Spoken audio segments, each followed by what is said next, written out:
Amém.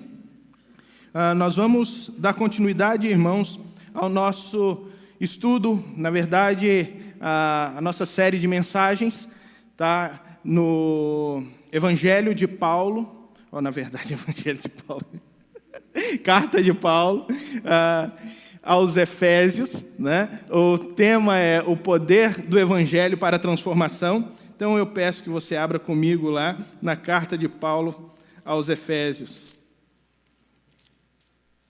Carta de Paulo aos Efésios, no capítulo de número 5.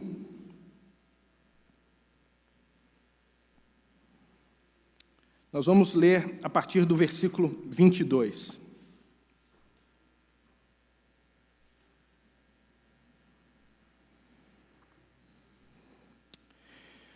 Mulheres, sujeite-se cada uma ao seu marido como ao Senhor, pois o marido é a cabeça da mulher, como também Cristo é o cabeça da igreja, que é o seu corpo, do qual ele é o Salvador. Assim como a igreja está sujeita a Cristo, também as mulheres estejam em tudo sujeitas aos seus maridos.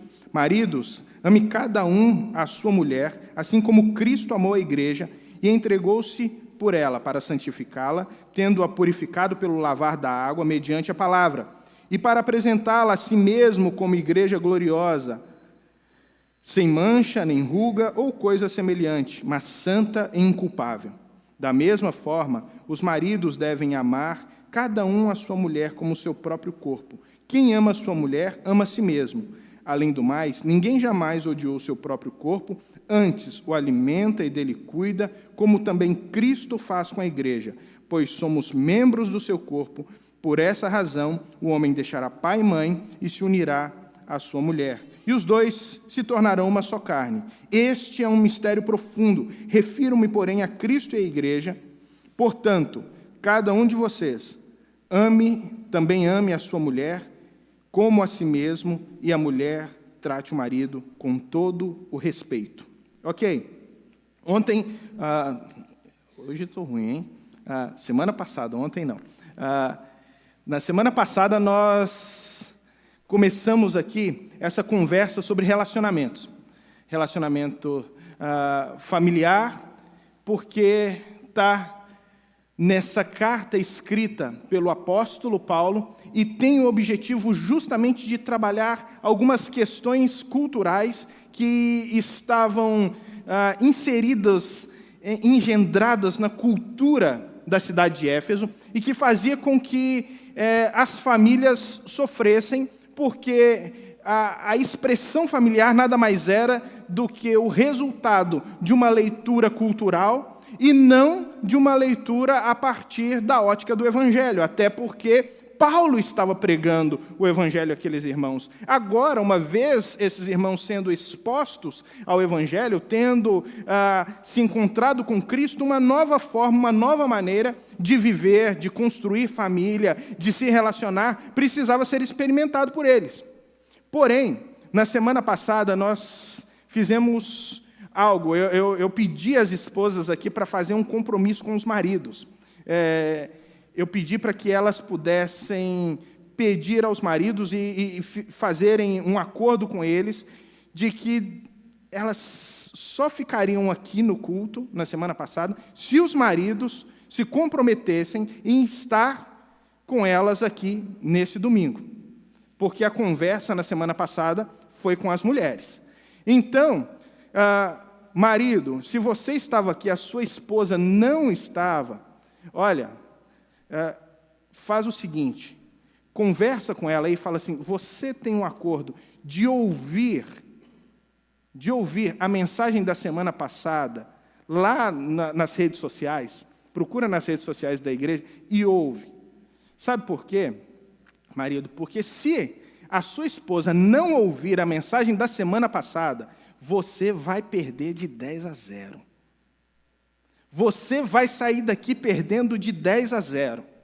E, olha, talvez a esposa olhe e fale assim, ok, vou ouvir uma mensagem que é para homens aqui. Não, a mensagem é para todos nós. Por quê, esposas? Você precisa entender muito bem qual é o perfil que as Escrituras ensinam para que o seu marido possa ser apoiado por você a conquistar esse status, esse perfil que a Bíblia nos ensina. Ele precisa de você.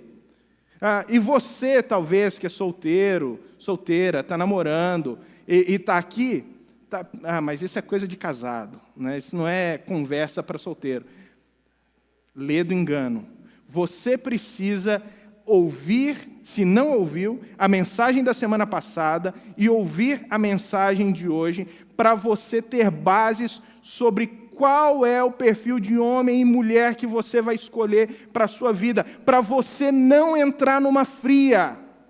Porque tem muita gente entrando numa fria na hora de escolher o cônjuge. Sabe por quê? Porque não observa os valores bíblicos. Às vezes observa até aquele valor assim, não, esse está dentro da igreja, então faz parte da igreja, é legal, vou me casar com ele. Engano seu, se você está pensando isso. Não queira casar com uma pessoa só porque está na igreja. Tem muita gente que está na igreja que não é igreja.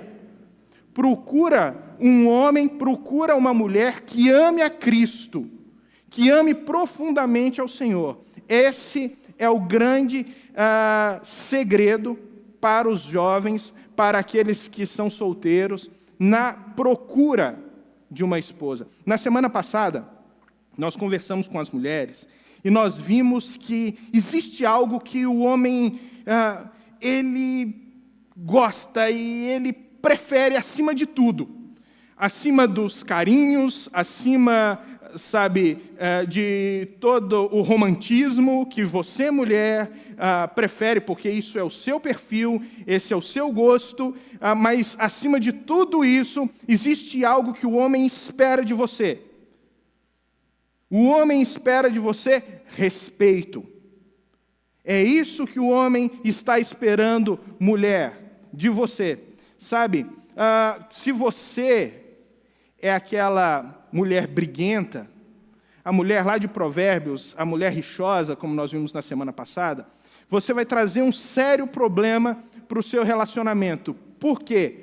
Porque na hora que você começar a brigar com seu marido, que você levantar a voz para ele, vocês vão ter uma grande dificuldade. Porque quando a mulher levanta a voz para o marido, muda uma chave na cabeça dele, e ele já enxerga a mulher como se fosse um homem. Então ele quer partir justamente para a discussão para ver quem vai ganhar. E aí eles deixam o racional e começam uma disputa para saber quem vai ser o vencedor da discussão. É assim desde a infância de um homem. É por isso que homem não grita com outro homem. Porque a hora que um homem gritar com outro homem, pode armar o octógono, porque ali vai ter briga feia. Vai ter briga feia. É por isso, por causa de respeito, que homens, nós demos o exemplo aqui na semana passada, eles são, sendo os mais trogloditas possíveis, eles arrumam confusão por coisa boba, que as mulheres dizem assim, como que alguém vai brigar por isso? Né? Como aqueles dois jovenzinhos que ficam se empurrando e, de repente, nós falamos na semana passada, vem o enviado do inimigo, põe a mão no meio e disse, quem for homem, cospe aqui. O que acontece? Eles vão, gente, se alguém cuspir, eles vão se matar. Se matar. Porque ali está colocando a dignidade, o respeito deles em xeque.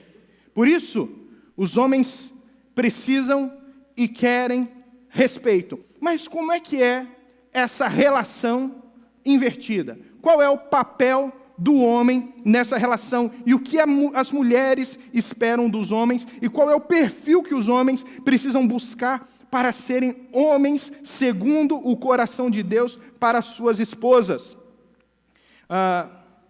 Nós temos um sério problema, homens, também. Assim como as mulheres, na semana passada, nós temos um sério problema chamado cultura. E olha, deixa eu contar um segredo para você. Cultura é uma coisa muito bonita. À medida que você conhece outras culturas, você vai percebendo como Deus deixou portas fantásticas para a pregação do Evangelho em cada cultura. Cada cultura tem uma forma de você comunicar o Evangelho para que o Evangelho alcance o coração daquelas pessoas. Então, cultura é uma porta, assim, muito bela para o anúncio, a pregação do Evangelho. Porém, existe também muita coisa na cultura que foi manchada pelo pecado, por causa da queda do ser humano. O ser humano, por ele estar manchado, marcado pelo pecado, na sua natureza, quando ele constrói a cultura, ele constrói coisas boas, mas ele também constrói coisas que estão manchadas pelo pecado. E essas questões que estão manchadas pelo pecado na cultura precisam ser desafiadas pelo Evangelho para que isso possa ser transformado à luz das Escrituras. Uma dessas questões que precisam hoje ser confrontadas é justamente o perfil do homem. Pensem comigo.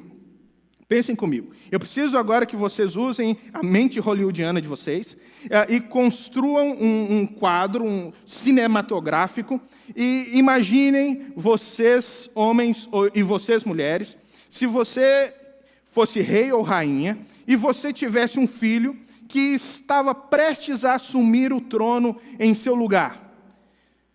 E você sabe que ele assumiria esse trono no seu lugar com uma responsabilidade imensa.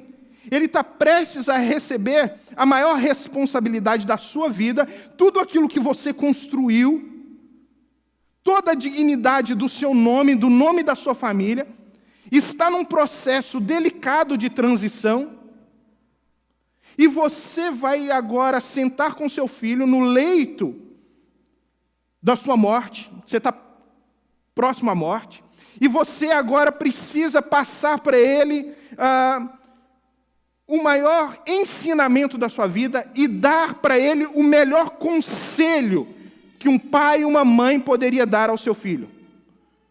O que você diria para ele? Qual seria o seu conselho para o seu filho nesse momento? Pois é, nós temos essa história na Bíblia. É lá com Davi. Davi está no leito de morte e ele precisa agora passar o reinado para o seu filho, para Salomão. Depois de uma série de confusões políticas, de tentativa de usurpação do trono, problemas familiares que ele enfrentou, dificuldades imensas, ele está para transferir o seu reinado a tudo aquilo que ele conquistou com suor, com dificuldade, com zelo, com amor pelo Senhor. Ele está para transferir para o filho e ele vai dar o grande conselho para aquele rapaz que está prestes a assumir o trono. E ele vai olhar no olho de Salomão e ele vai dizer assim: meu filho, seja homem. Talvez você não tinha pensado nisso. Talvez você tinha pensado em estratégias políticas, organizacionais. Mas Davi, com todo o coração dele, piedoso, de um homem segundo o coração de Deus, com toda a habilidade política de arquitetar politicamente o seu reino, de construir militarmente o seu reino, ele olha para o filho dele e diz assim: filho, seja um homem. E sabe, quando nós tratamos sobre cultura hoje, mais do que nunca, esse conselho se faz apropriado. Apropriado. Cada vez mais nós precisamos olhar para os homens do nosso tempo e dizer: sejam homens. Sejam homens. E olha, antes de você jogar pedra em mim, calma lá. Antes de você achar que eu estou tocando na sua masculinidade, não é isso. Não é isso. Tá? Não tem nada a ver aqui com masculinidade, virilidade ou qualquer outra idade que você está pensando aí. Tem aqui simplesmente com identidade. Ser o que de fato você foi criado para ser. Assumir o papel que você foi criado para assumir na presença de Deus. Isso é ser homem. E nós estamos com um sério problema. Porque diante dos desafios da vida, diante das responsabilidades da vida e mais, homens, diante de um pretenso relacionamento, ou mais, diante do relacionamento que talvez você já contraiu, já conquistou, ou talvez o relacionamento que você já está há anos com ele, se ninguém te contou, eu vou contar para você. Assumir o relacionamento com uma mulher significa que você está assumindo responsabilidades. E muita responsabilidade. Assumir um relacionamento com uma mulher faz de um menino um homem. Porque se o homem continuar sendo um menino, ele não vai ter uma esposa, ele vai ter uma segunda mãe. E aqui está um grande problema.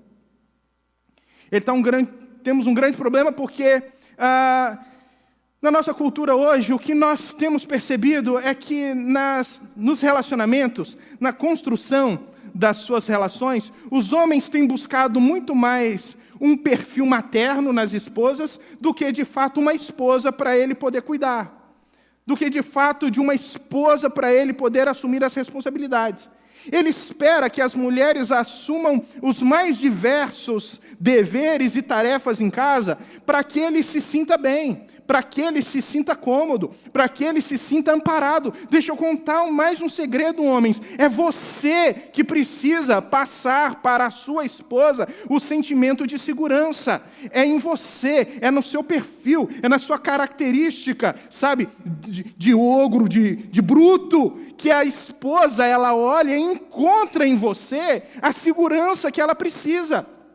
Ela precisa sentir em você que antes de qualquer problema chegar até ela, você é o escudo que a protege. Você é a pessoa que foi levantada por Deus para cuidar dela.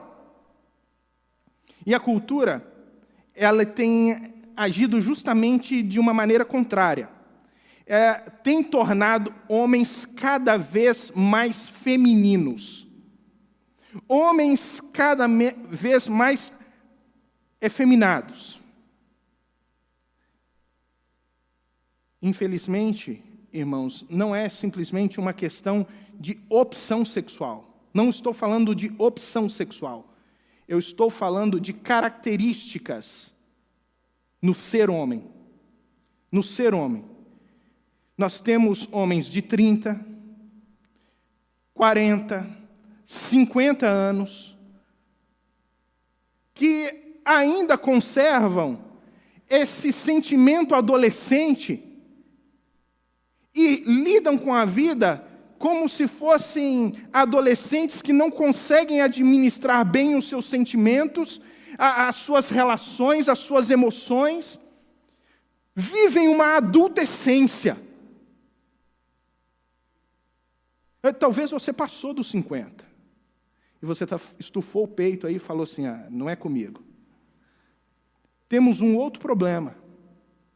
Que o problema dessa geração mais nova ser tão infantil é que a geração mais velha se esqueceu do seu papel de formação dos mais novos.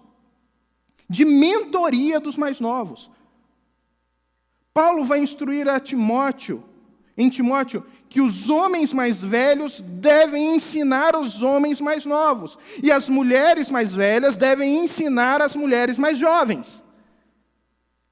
Tem faltado mentoria. Homens que realmente já se descobriram, homens que realmente já construíram a sua relação saudável, sólida, mas que agora estão dispostos a olhar para os mais jovens e dizer, ei, eu quero ensinar você os caminhos da vida. Ei, deixa eu sentar com você aqui. Deixa eu te dar um conselho. Seja homem. Seja homem. Como que você vai fazer isso? Seja homem. Deixa eu ensinar para você. Assuma as suas responsabilidades. Olhe para frente, lembrando que como homem você tem grandes responsabilidades. E aí, claro, a nossa questão aqui é o papel do homem no seio familiar. E o problema dessa visão cultural é que gerou, assim, duas perspectivas antagônicas entre aquilo que a mulher anseia e aquilo que o homem anseia.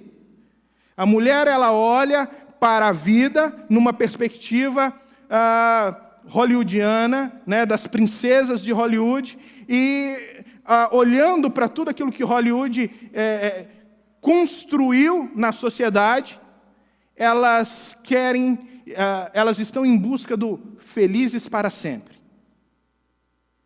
Do felizes para sempre. Esse é um problema. Porque, mulheres, você já percebeu que o filme que acaba com felizes para sempre nunca tem parte 2? Porque felizes para sempre não existe. Não existe. Isso é mito. Por quê? Porque no outro dia tem problema. No outro dia tem toalha molhada na cama. No outro dia tem o feijão queimado. No outro dia tem a discussão a respeito dos filhos. No outro dia tem a diferença de criação que você teve e ele teve também. E as duas famílias têm culturas diferentes. E a algum momento isso vai ter choque. E o felizes para sempre, na verdade, não existe. O que existe é o amor. O amor que nos leva a continuar continuando. Mesmo em dificuldades, nós continuamos continuando. E quando a coisa parece que não vai dar certo, nós continuamos continuando. E quando a coisa está difícil, nós continuamos continuando. Tudo isso por causa do amor. Tudo isso porque entendemos os nossos papéis. Tudo isso porque entendemos que nós temos dificuldades e precisamos superar essas dificuldades. Tudo isso porque precisamos entender que cada uma daquelas histórias da Disney que você ouviu, ele teve um outro dia e que o outro dia teve problema. Que a Rapunzel um dia cortou o cabelo e a esposa não gostou, e o marido não gostou. E isso trouxe crise. Por isso que não tem Rapunzel 2. E cada uma desses cenários felizes para sempre, no outro dia teve problema. No outro dia, depois do casamento, teve problema. Agora, já o homem, culturalmente, ele tem um problema com o casamento porque ele vê o casamento como problema. Ele acha que se casar, ter uma família, contrair as núpcias, é um problema. Que todas as vezes que alguém vai casar, o que está sendo tirado dele é a sua liberdade. Quem nunca escutou uma piadinha dessa? Está saindo para ir casar no cartório, está indo para forca. Está indo se enforcar. Tiraram a sua carta de alforria. É sempre nessas brincadeirinhas que nós conseguimos perceber os valores que existem culturais e que acabam sendo totalmente contrários à visão bíblica, quando, na verdade, no casamento o homem se descobre, na relação com a sua esposa, o homem amadurece, o homem cresce, o homem assume responsabilidades, o homem vira homem de verdade na sua relação com a família, quando ele entende o cuidado que ele precisa ter com a esposa, quando ele entende o cuidado que ele precisa ter com os filhos, quando ele sabe que o cuidado dele com a família vai ser, a partir de agora, uma grande prioridade na vida dele, e não mais o seu gosto, e não mais os seus luxos, e não mais o tênis legal que ele queria, mas agora tem outras pessoas ao lado dele que precisam de outros bens, outras coisas, e que ele vai ter que abrir mão da sua vontade para suprir a vontade do outro. O que é isso senão amor? Que o homem é jogado no meio de uma família, de um relacionamento, para aprender a amar. O que sustenta uma relação, irmãos, não é um sentimento de paixão. é uma atitude de amor. São em atitudes onde a mulher entende o seu papel, o homem entende o seu papel, que as relações amadurecem, crescem e se fortalecem. E claro, nisso nós precisamos entender a beleza do relacionamento numa perspectiva divina. Nenhum de nós foi criado para se isolar, para vivermos sem relacionamento. Tanto é que nós não conseguimos. Nós precisamos dos nossos relacionamentos de amizade, de família, com os pais, com os filhos, com o cônjuge. Nós estamos sempre contraindo famílias. Ninguém se alegra sozinho. Ei, passei no vestibular e está gritando dentro do quarto sozinho. Quando olha, perdeu o sentido. Não tem ninguém para celebrar com você. Você gosta de celebrar com outras pessoas. Você já pega o WhatsApp e já começa a mandar uma mensagem. Olha, passei no vestibular.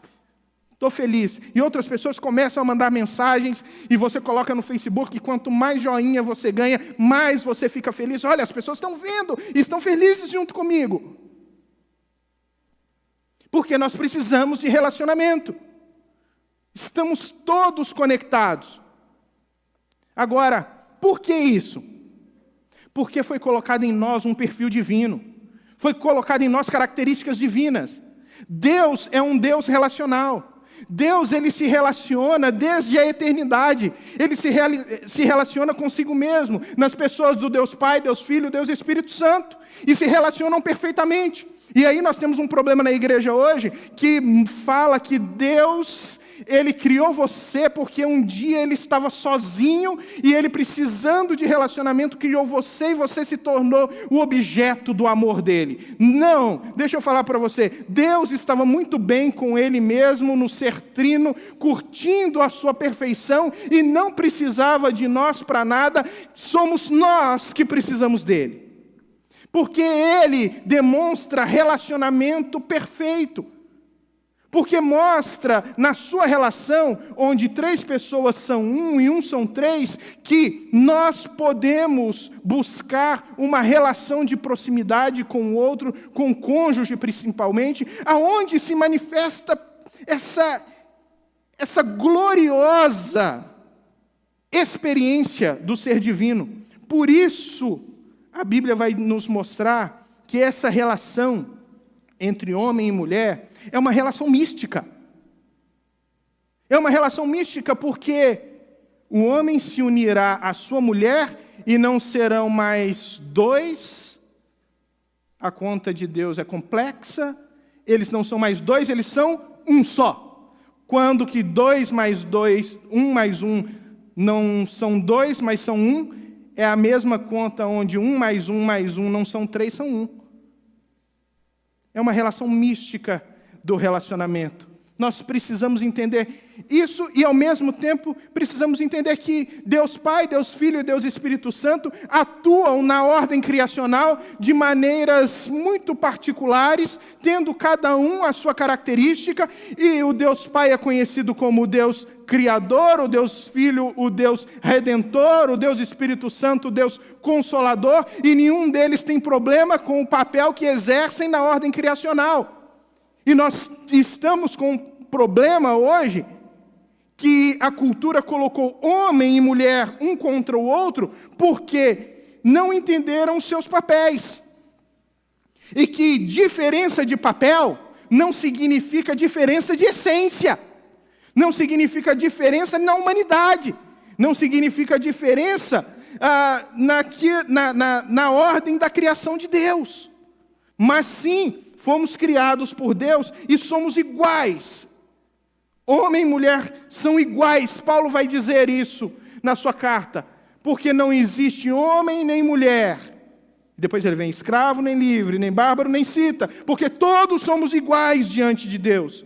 Mas isso não quer dizer que nós não temos nessa ordem da criação papéis muito peculiares e particulares, que homens precisam cumprir papel de homem e mulheres precisam cumprir o papel da mulher. Então é por isso que eu, me incluindo nessa noite, preciso receber essa instrução de Davi para o seu filho com um coração muito piedoso, um coração muito aberto, e dizer, e ouvir o Davi, o velho Davi, esse que não teve problema em mentorear o filho e dizer: seja homem, assuma o seu papel de homem. A cultura, hoje, para a base da formação do lar, tem sido assim, alvo de uma série de estudos. São estudos psicológicos, nós temos várias literaturas, nós temos estudos sociológicos, tudo isso para tentar ajudar os relacionamentos hoje, para mostrar que o relacionamento pode dar certo. Mas você já percebeu que nada disso está ajudando? Por mais que tenhamos estatísticas de todos os tipos, por mais que tenhamos livros escritos aos milhares a respeito de como construir um lar saudável, como construir relacionamentos saudáveis, nada disso está funcionando, e o número de famílias que estão se autodestruindo cresce cada vez mais, e os números de famílias que estão passando por esse processo de fragmentação cresce cada vez mais. Por quê? Porque nós criamos um conceito a respeito de família que é muito diferente do conceito bíblico. Não foi uma nem duas vezes em que, conversando com um homem, ele disse: pastor, essa perspectiva do papel do homem na família, essa visão bíblica de família e do papel do homem é muito machista. É muito machista. É anacrônico. É simplesmente a expressão de uma cultura e de um povo que, em uma determinada época, tinha uma cultura, uma maneira de ver o mundo, de enxergar o mundo, que é totalmente diferente da maneira como nós enxergamos o mundo hoje. Então, esses valores, eles são anacrônicos, eles estão fora de tempo, não podem ser aplicados hoje. A Bíblia não trata com valores temporais, a Bíblia trata com valores eternos, com absolutos, com aquilo que vai fazer parte da vida e da essência humana em qualquer época da humanidade, em qualquer que seja a cultura. Por isso a Bíblia é a palavra de Deus inspirada. E o que a Bíblia requer de nós, homens? Em primeiro lugar, ela requer de nós liderança. Liderar a família como Cristo lidera a igreja. O texto vai dizer que o homem é o cabeça da mulher. O homem é o cabeça da mulher. Que visão é essa? Que perspectiva é essa? Nada mais do que o Paulo olhando para a organização da sociedade do seu dia, dos seus dias, e percebendo que o exército romano, ele era dividido em companhias, ele era dividido em guarnições, e cada companhia tinha o seu líder, cada companhia tinha o seu general ou o seu capitão, e esse general, esse capitão, ele era o cabeça daquele grupo. Então ele está dizendo: olha, você tem uma equipe, e nessa equipe você é o cabeça, você precisa assumir a responsabilidade. A vida e a morte desse batalhão estão nas suas mãos. A sua decisão pode levar todo esse batalhão para uma guerra perdida, ou pode levar esse batalhão a uma grande vitória. Então assuma a responsabilidade de que você tem nas mãos não apenas circunstâncias a serem administradas, você tem nas suas mãos, homens, vidas a serem cuidadas. Então, cada vez mais os homens do nosso tempo, eles estão sendo envergonhados. Porque o homem parece que tem que ter vergonha de ser homem. E esse é um problema. Se uma mulher sai na rua com a camiseta "Orgulho de ser mulher", todo mundo vai falar lá: essa mulher é forte, essa mulher é sábia, né? Essa aí está saindo para a luta, guerreira. Se um homem coloca uma camiseta "Orgulho de ser homem", machista. Olha lá, machista, coitado da esposa dele. Por que um homem não pode ter orgulho de ser homem? Por que o homem tem que se sentir mulher? Por que o homem, ele não pode ser homem como todo homem é? Por que o homem, ele não pode não chorar no fim do filme? Por quê? Por que o homem simplesmente não pode assumir o seu papel masculino dentro de uma sociedade? Porque se ele assumir o seu papel masculino dentro de uma sociedade, ele vai ser bombardeado por uma série de críticas culturais que tendem a fazer do homem cada vez mais feminino. Foi num congresso no Amazonas que certa vez um preletor, usando um texto do Evangelho onde Jesus ressuscita a filha de Jairo, e ele diz, Talita cumi, né? Ou seja, menina levanta. Ele, pregando para uma série de pastores, ele estava dizendo, olha, nessa noite você precisa ressuscitar o seu lado feminino.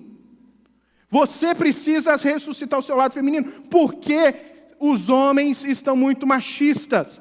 Eles precisam ter o lado feminino deles ressuscitado. E tinha ali aquele velho pastor, né, nortista, como sempre, e ele pediu para escrever alguma coisa, falou assim, olha, agora vocês vão escrever um texto, uma oração, pedindo para que Deus ressuscite o seu lado feminino. E aí, ele pediu justamente para esse pastor nortista, para ele falar qual era a oração dele. E aí, o pastor nortista começou a ler aquele texto e disse assim, Talita cumi, não sei se você existe, mas se existe, está amarrado. Irmãos, homem não precisa se sentir mais feminino. Não é esse o papel. Não é colocando o homem numa roupagem social, cultural mais feminina que você vai acabar com o problema, que você vai acabar com o machismo, que você vai acabar com a violência no lar. Você quer acabar com tudo isso? Homem, seja homem. Seja homem segundo aquilo que a Bíblia nos ensina, segundo aquilo que Cristo espera de nós, e não segundo aquilo que, a sociedade tem esperado. Por que o homem peca contra as mulheres? Pela omissão. Pela omissão. Larry Crabb, em um dos seus livros, ele escrevendo um texto chamado O Silêncio de Adão, vai justamente falar sobre esse assunto.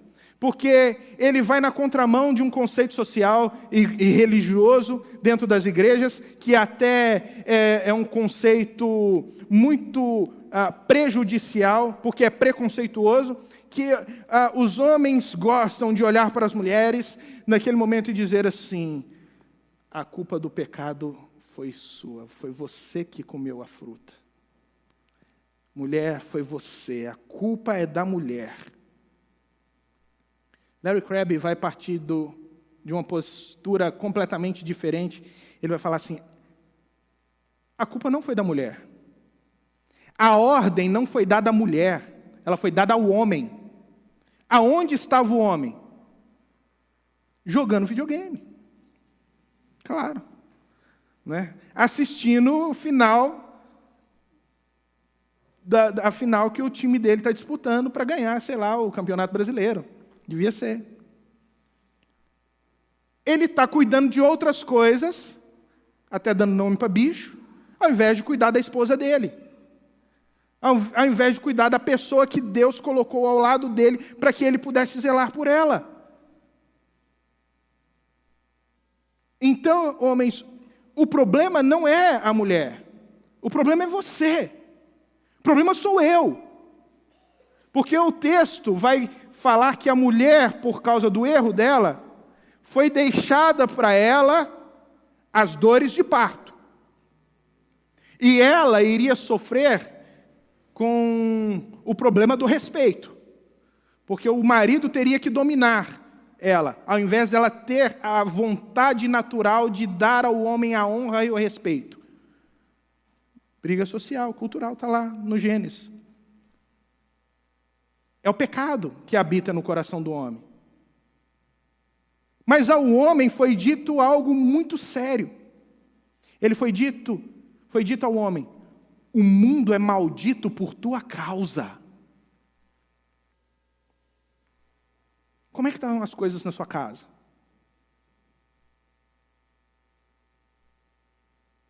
Como é que está o relacionamento com os filhos?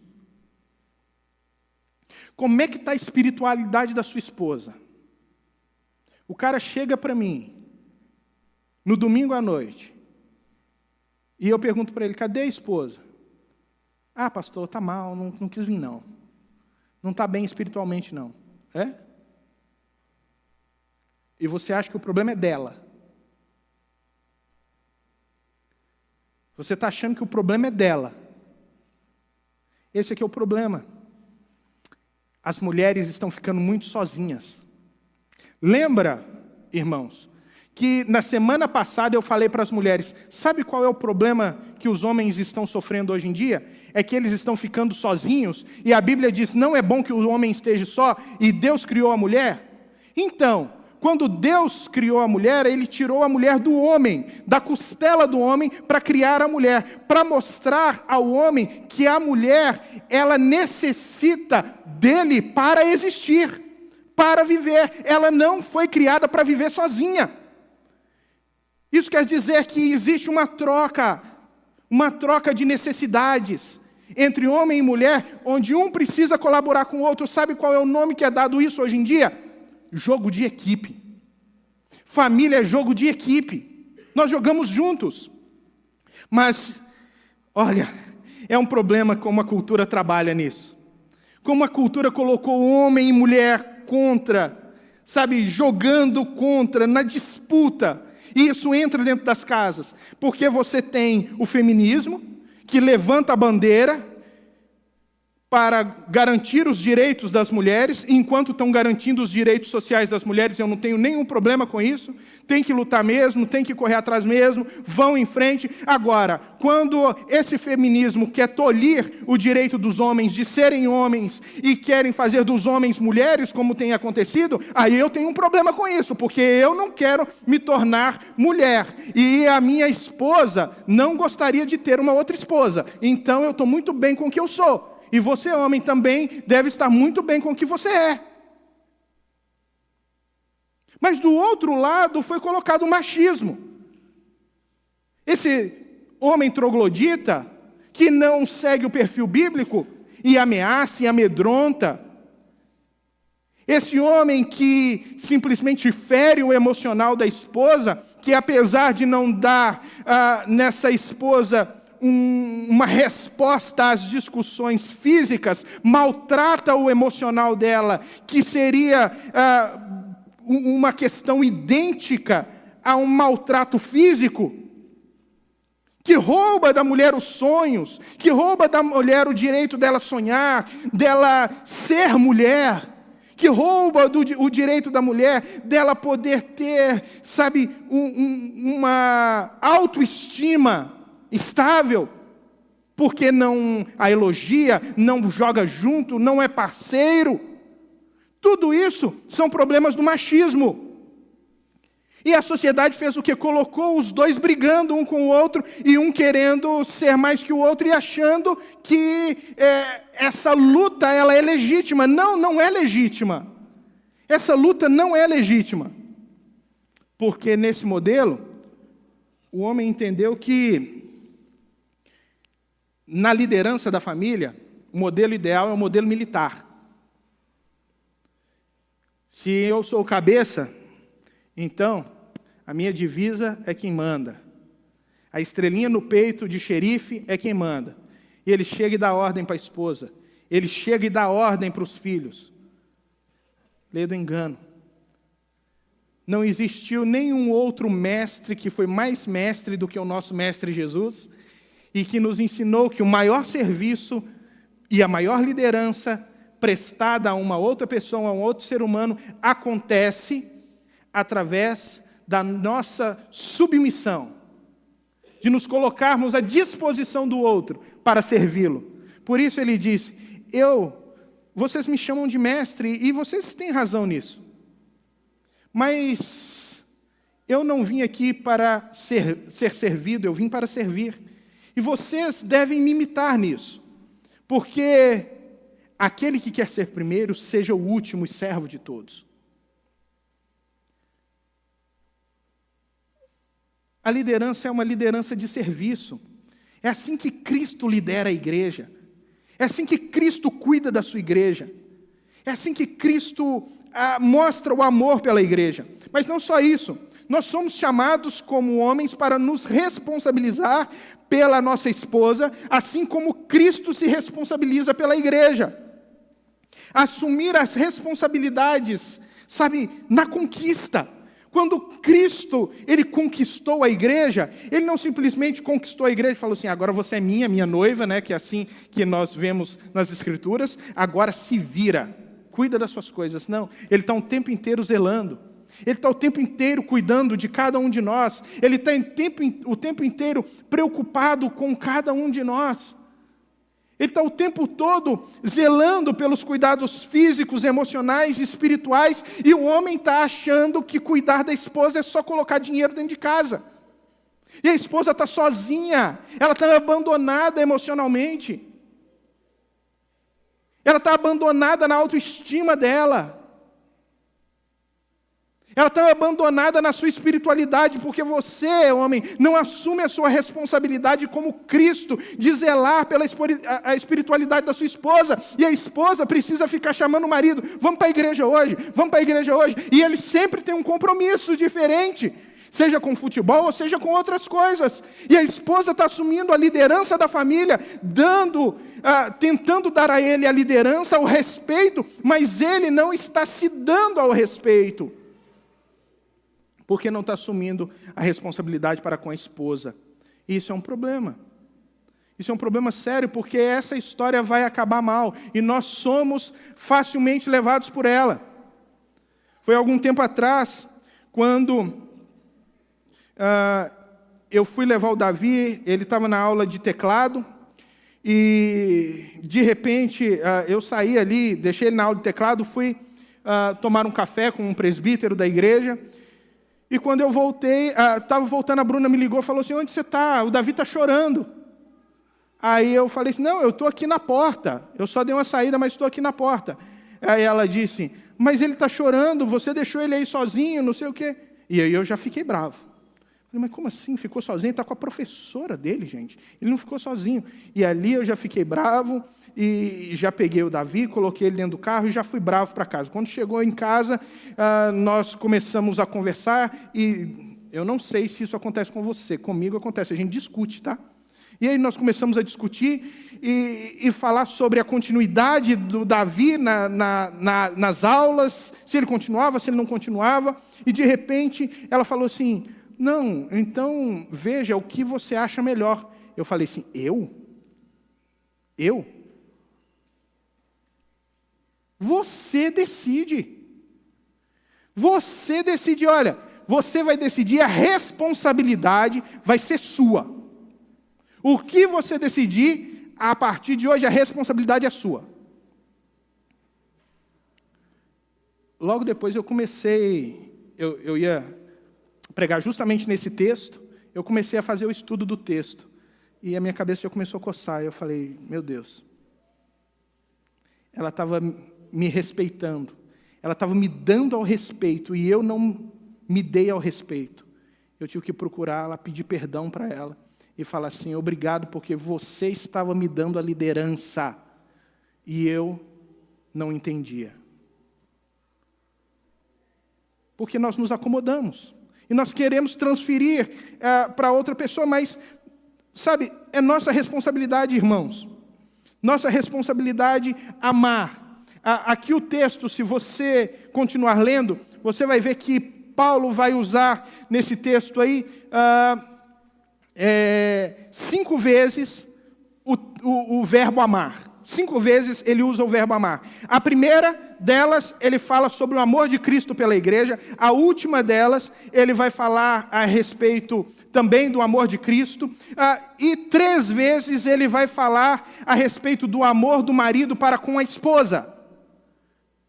Ele está nos ensinando como nós devemos amar, ou, na verdade, como nós devemos nos relacionar melhor com as nossas esposas. E ele nos dá 3 segredos. Como é que você honra a sua esposa? Ama a sua esposa, ama a sua esposa, ama a sua esposa. Ame a sua esposa. Mas não de maneira genérica, dizendo, eu te amo, esposinha do meu coração. Não. Ama de maneira prática. Gary Chapman, no livro dele, As 5 Linguagens de Amor, ele vai dizer que existem pessoas com linguagens diferentes de amor. Você precisa dar tempo para ela. Você dá tempo, concede tempo, essa pessoa quer passar tempo com você. Que você esteja ao lado. Outras, como da minha esposa, por exemplo, são presentes. Você dá presente, ela gosta. Né? Ela fica feliz por receber presente. Não faça como eu, que já contei aqui para vocês, que um dia fui no Mato Grosso do Sul, em Campo Grande, passando lá pela feira de Campo Grande, vi um socador de alho e falei, vou levar para minha esposa. Não deu certo. Não deu certo. Ela foi muito gentil em receber, com uma cara alegre, mas não deu certo. Depois eu comprei um outro presente, né, que foi um brinco, ela ficou bem mais feliz com aquilo. E aí, depois disso, ela começou a falar bem claramente comigo, presentes para casa não são presentes para mim. Né? Aí ela deixou bem claro isso. Outros com serviço. Sirva a outra pessoa. À medida que você vai lá, marido, você lava um prato, você limpa uma casa, você faz algo, a mulher, ela fica realizada. Olha o meu marido, o que ele está fazendo por mim. Outras mulheres são toque. À medida que você dá carinho, você toca nelas, elas se sentem acolhidas. Outras é o elogio. À medida que você vai elogiando a sua esposa, ela vai se abrindo, ela vai se sentindo bem, ela vai, melhorando como ser humano. São as linguagens de amor. Talvez a sua esposa é uma dessas. Identifique. Talvez é 2, talvez é 3, talvez é o 5. Eu oro por você no final. Mas nós precisamos, irmãos, ter responsabilidade para com a nossa esposa, sermos homens.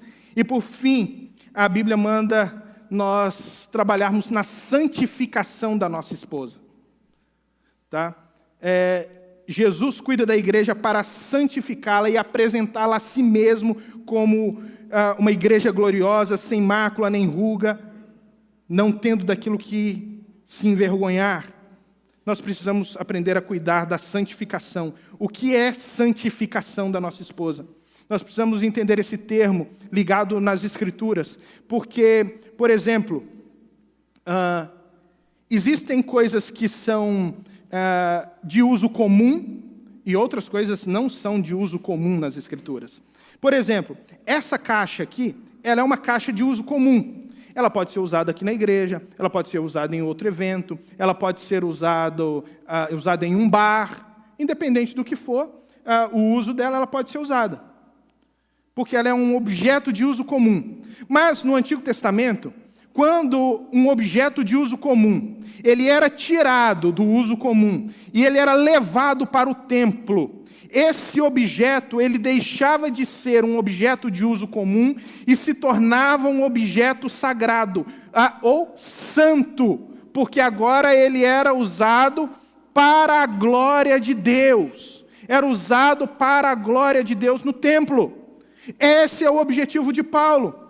Olha, trabalhe na vida da sua esposa para que ela seja um instrumento da glorificação de Deus, para que ela possa, através do crescimento espiritual dela, inspirar outras pessoas, para que ela possa orientar outras jovens, para que ela possa ser uma mulher que honra a Deus, e à medida que ela honra a Deus, ela vai honrar você. Esse é o objetivo. Então esse é o tipo de espiritualidade, uma espiritualidade que está em tudo. Uma espiritualidade que é mostrada através da amabilidade, onde nós mostramos amor pela esposa, e isso é ser homem de verdade. Assumir o nosso papel. Jovens que não são casados aqui, eu tenho um conselho para vocês. Amem a esposa de vocês. Mas peraí, como assim? Eu não sou casado. Aprendam a amar a esposa de vocês antes mesmo de se casar. A assumir com vocês mesmos a responsabilidade de serem homens. Terem com vocês um acordo pessoal interno de que vocês serão os homens para a vida delas, como o perfil bíblico exige de nós. Assim você vai encontrar uma mulher digna, feliz, vai fazê-la feliz e vai ser feliz. Mulheres, pensem bem sobre quem vocês vão escolher para ser marido de vocês. Pensem, falei semana passada, repito hoje, vocês vão ter filhos com esses homens. Esses filhos serão xerox desses homens. Pensem bem se vale a pena você multiplicar isso no mundo. Vê se vale a pena. Por quê? Porque se você quer, de fato, um homem que ama você, um homem que vai ser homem de verdade na sua vida, procure em primeiro lugar uma característica nele. Certifique-se de que esse homem ama Jesus. Certifique-se de que esse homem ama Jesus, de todo o coração. Ele ama Jesus mais do que ama você. E você vai ser uma mulher muito feliz. Agora, se ele ama você mais do que Jesus, se ele ama outras coisas mais do que Jesus, pula fora. É fria, vai dar ruim no final. Sabe, deixa eu contar uma história para vocês. Outro problema cultural, o problema da solteirice. Ser solteiro na nossa sociedade é um problema. Deixa eu contar um segredo para você. É melhor, muito melhor ser solteiro do que viver um casamento fracassado. Não entra nessa. Procura realmente, homem, mulher, o perfil do cônjuge que ama Cristo. E vocês vão construir, de fato, um relacionamento saudável e de uma família que ama a Deus e que serve ao Senhor. Que Deus abençoe as nossas famílias e os nossos relacionamentos. Amém?